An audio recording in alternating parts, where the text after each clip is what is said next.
Ankleshwar GIDC સ્થિત સ્વામિનારાયણ ગુરુકુળ school ખાતે Gujarat state yoga association દ્વારા રાજ્યકક્ષાની યોગાસન સ્પોર્ટ ચેમ્પિયનશિપનું આયોજન કરવામાં આવ્યું હતું।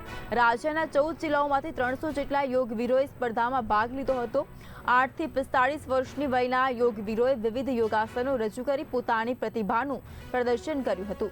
રાજ્યના જળસંપત્તિ અને પાણી પુરવઠા મંત્રી ઈશ્વરસિંહ પટેલ સહિતના મહાનુભાવોની ઉપસ્થિતિમાં સ્પર્ધાનો પ્રારંભ કરાયો હતો।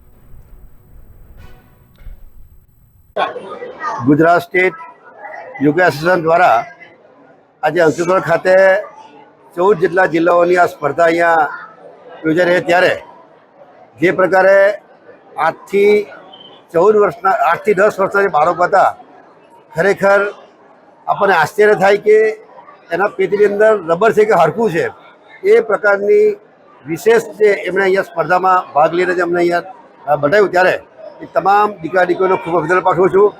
આજે અહીંયા અંકલેશ્વરની અંદર અહીંયા મને ભાઈએ પરેશભાઈએ વાત કરી કે એક ઇન્ટિરિયર મહારાષ્ટ્રની બોર્ડરનો એક દીકરો 8 વર્ષનો કે જે એ ગામના 8 જેટલા છોકરાઓ ત્યાંથી આ સ્પર્ધામાં ભાગ લઈ રહ્યો છે। ગુજરાતના 14 જિલ્લાઓમાંથી જે ભાગ લેવાથી તમામ જિલ્લાઓના તમામ સ્પર્ધકોને હું ખૂબ ખૂબ અભિનંદન પાઠવું છું કે એમના જીવનમાં ખૂબ આગળ વધો એવી શુભેચ્છા। કોન્વેન્ટથી સ્કૂલથી છું। હું 5 વર્ષથી યોગ કરું છું। આ ફેડરેશનમાં મારો બીજો નંબર આવ્યો છે। બેટા કેટલી જગ્યાએ ભાગ લઈ છે તું 5 વર્ષથી? બધે જ્યાં એવું સાંભળે કે આ જગ્યા પર કોમ્પિટિશન ત્યાં બધે ક્યાં ક્યાં રમી આવી છે તું? રાંચી ઇન્ટરનેશનલ એસોસિએશન આજે અહીં અંકલેશ્વર ખાતે ભરૂચ જિલ્લા એસોસિએશન દ્વારા રાજ્ય કક્ષાની યોગાસન સ્પોર્ટ્સ સ્પર્ધાનું આયોજન થયું હતું અને એમાં 14 જિલ્લામાંથી 300 જેટલા ખેલાડીઓ ભાગ લીધો હતો।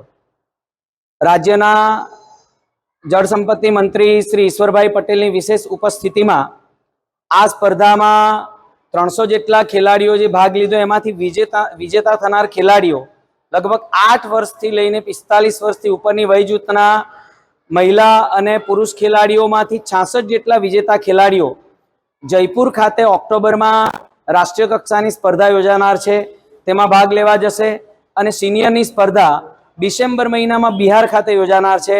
એમાં પણ